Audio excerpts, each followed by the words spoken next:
Hi there. Today we're taking a look at the Perco X pricing gun. We've had this for a little while now, and I just want to show you some features that I really enjoy about it.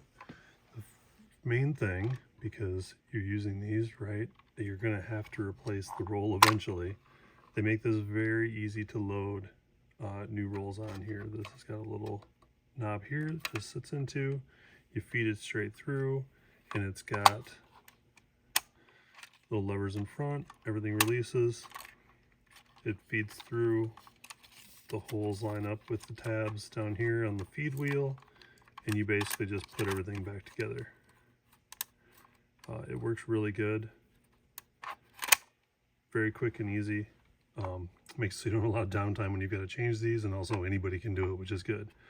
The dial is very easy to read. The white there, it's easy to change what you want them to do. It's very simple. You can see which one you're on.